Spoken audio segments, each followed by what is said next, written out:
This week I wanted to learn how to use balisongs. Also known as the butterfly knife, the balisong originated in the Philippines.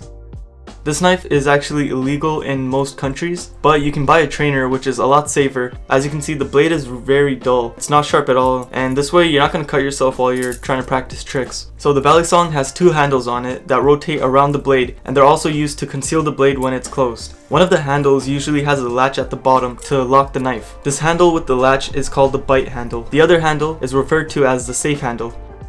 So I started off by learning how to do a basic opening. Pretty much to do this, you want to start off by holding the balisong by the safe handle and flick the knife to the right so that the handle goes over your hand. Now rotate the knife and again flick to the right. The knife should be on your index finger now. From here, flick the knife to the left and catch the handle. The blade should be pointing out now. And that's pretty much how you open the balisong. And to close it, you just do the same steps. You flick to the right, rotate, flick to the right again, and then flick to the left.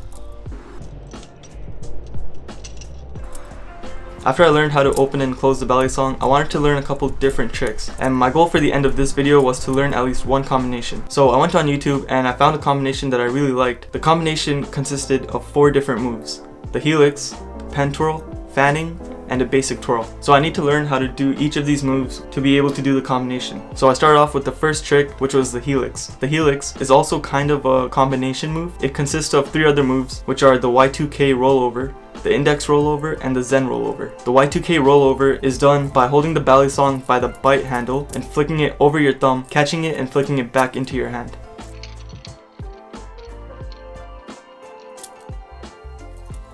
The index rollover is kind of the same thing, but you spin the balisong over your index finger and let it close once you catch it.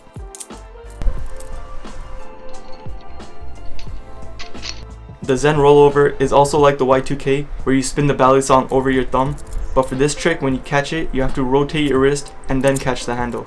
This is called a wrist pass, and you pretty much do this last part to prevent the blade from hitting your hand. There's also another trick that you have to learn, which is called behind the 8 ball. If you learn how to do this trick, then doing the Helix becomes a lot easier. So I went ahead and tried my best to learn how to do behind the 8 ball. The behind the 8 ball is pretty much just a mix of different rollovers. You start off by doing a roll around your index finger, a roll around your thumb, and then another roll around your thumb.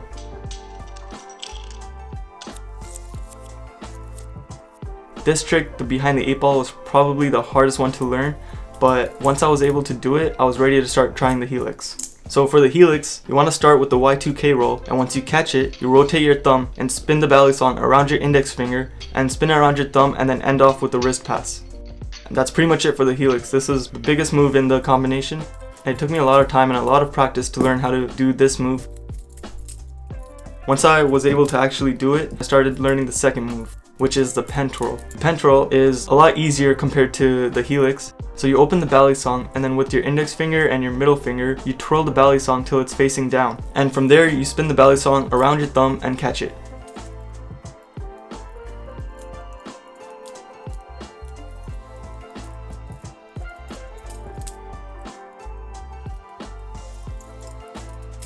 So the third move I needed to learn was fanning. And fanning is a pretty easy move. You just open the balisong and you spin it around.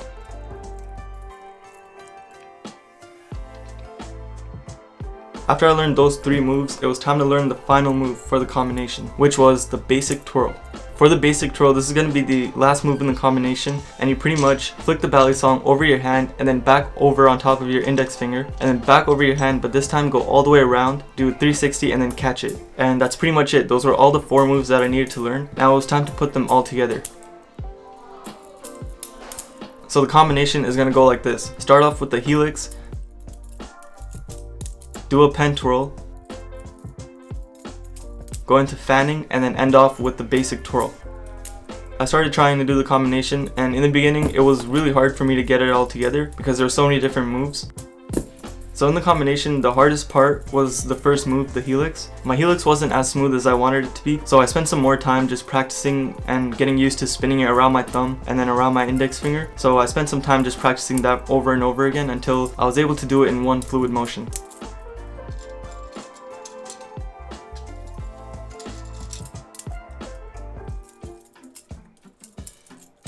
Eventually I got it and I did the entire combination.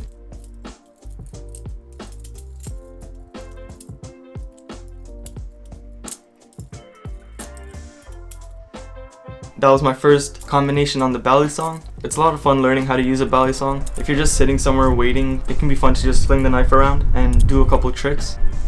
So that's it for this week. I hope you guys really enjoyed watching this video. If you did, leave a like and hit that subscribe button, and I'll see you guys next week with another skill.